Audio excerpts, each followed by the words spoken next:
Assalamualaikum dan salam sejahtera.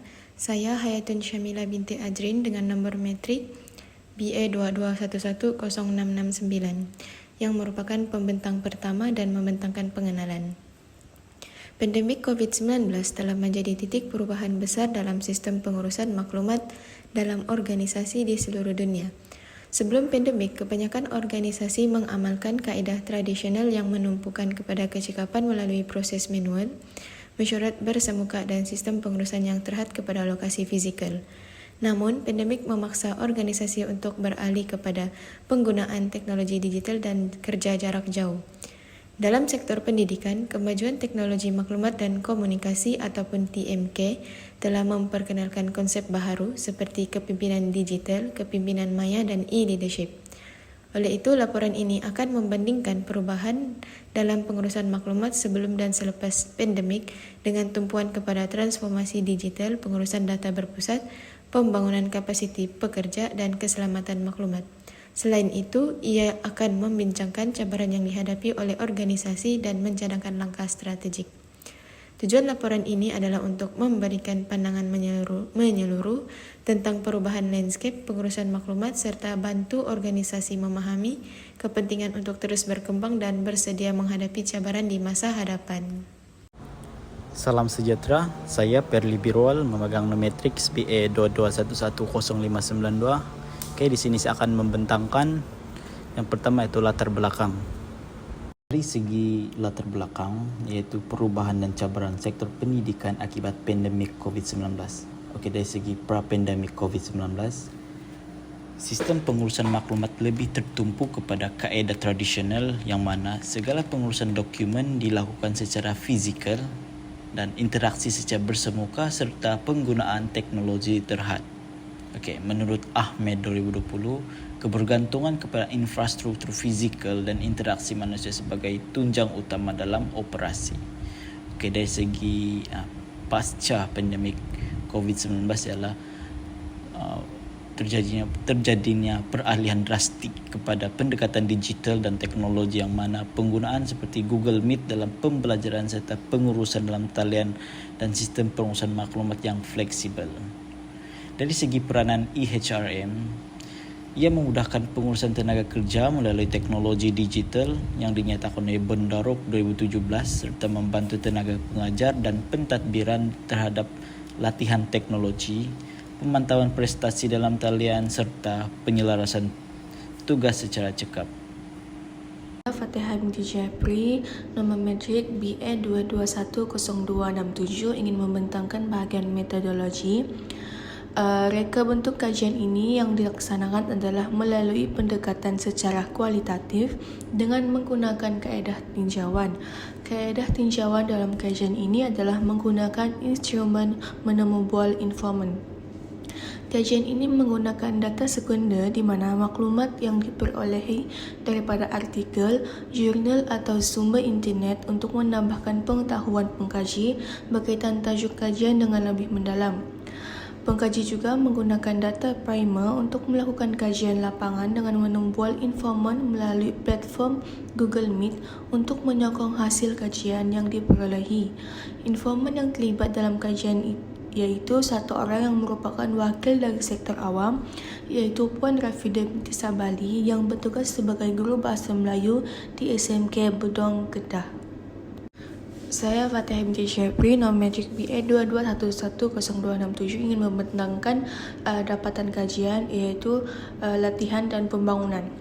Pandemik COVID-19 telah mencetuskan perubahan yang mendalam dalam pelbagai aspek kehidupan termasuk sektor pendidikan, latihan dan pembangunan guru serta pelaksanaan sistem pengurusan maklumat di organisasi pendidikan telah melalui transformasi yang ketara.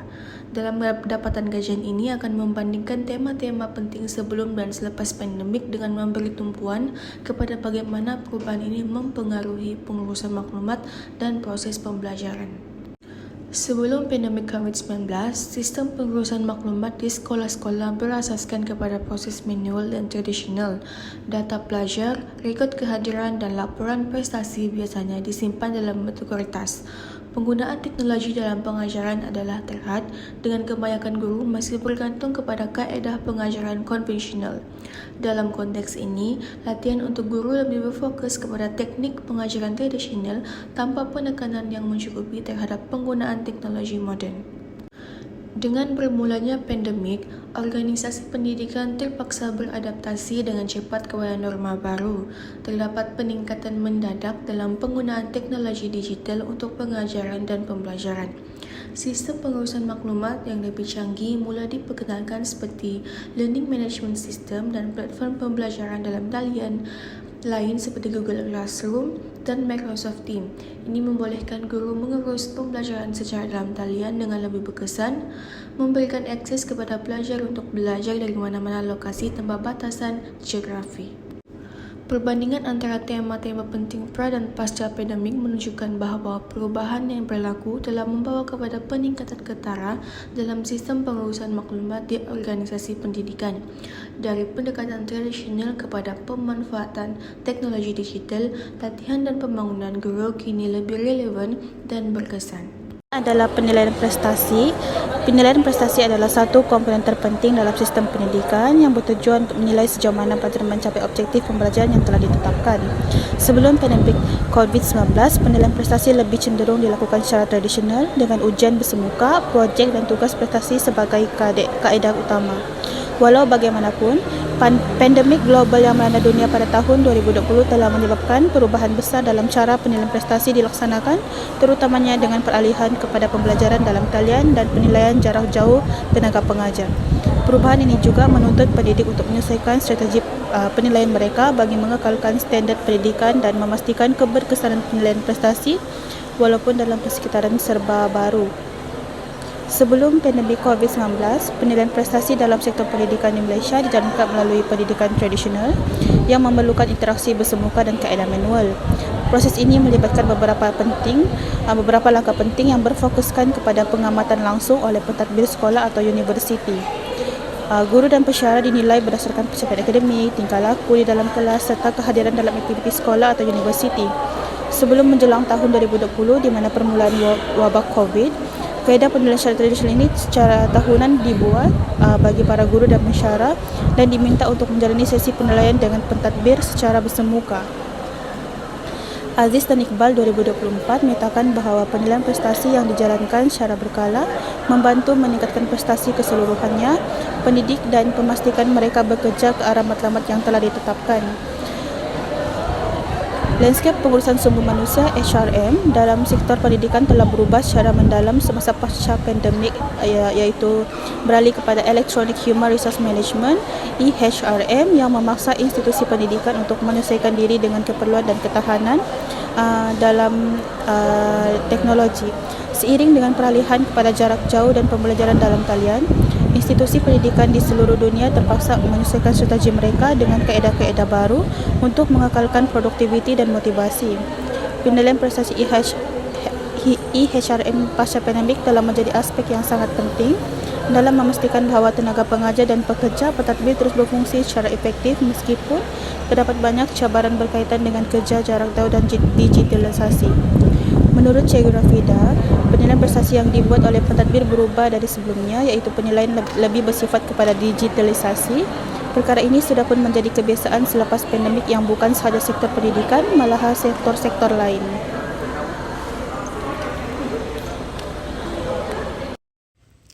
Selain itu, dapatan yang telah kami dapati setelah menemubual responden ialah budaya kerja yang lebih inklusif.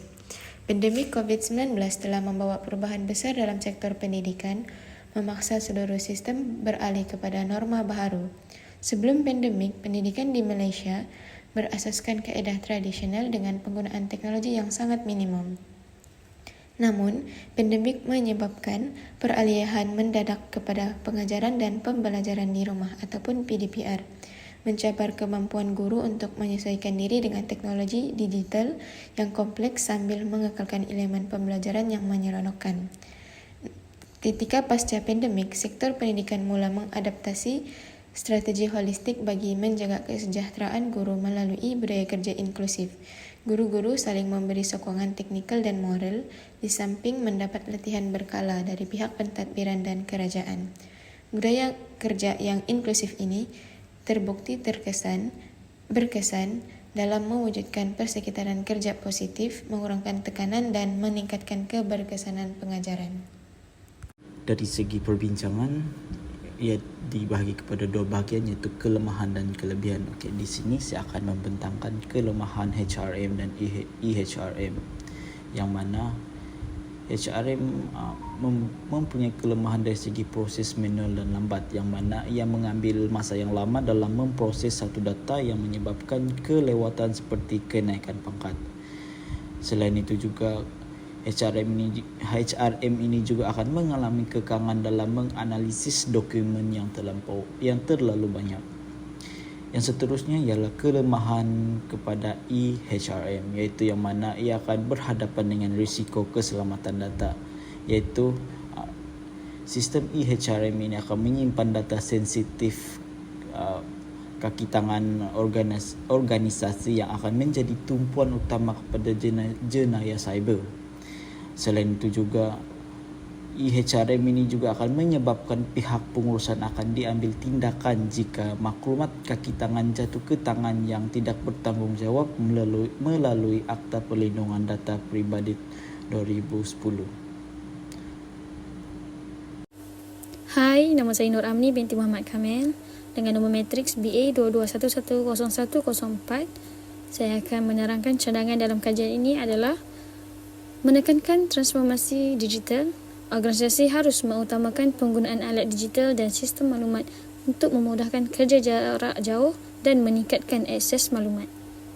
Seterusnya adalah cadangan memupuk budaya organisasi. Dengan memupuk budaya organisasi ini, kita dapat menilai ketangkasan organisasi penting. Organisasi mesti menilai kemampuan mereka untuk menyesuaikan diri dengan perubahan pesat. Seterusnya, menurut Kiang 2022, kepimpinan memainkan peranan penting dalam membimbing pengesaran budaya, menggunakan rangka kerja seperti model perubahan untuk menguruskan peralihan dengan berkesan. Cadangan yang seterusnya adalah pembelajaran dan penyesuaian berterusan. Organisasi harus tetap waspada dan bersedia untuk krisis masa depan dengan memupuk budaya pembelajaran dan penyesuaian berterusan. Seterusnya, penyelidikan mengenai penggunaan sistem maklumat yang berkembang dapat memberikan pandangan tentang amalan terbaik untuk cabaran masa depan. Kelebihan HRM dan EHRM meningkatkan fleksibiliti dan kerja jarak jauh. Pengurusan sumber manusia secara tradisional memerlukan kehadiran fizikal di tempat kerja. Dengan EHRM, kerja jarak jauh atau fleksibel dapat dilaksanakan dengan lebih mudah. Staf pendidikan boleh mengakses data, berkomunikasi dan melaksanakan tugas mereka dari lokasi yang berbeza.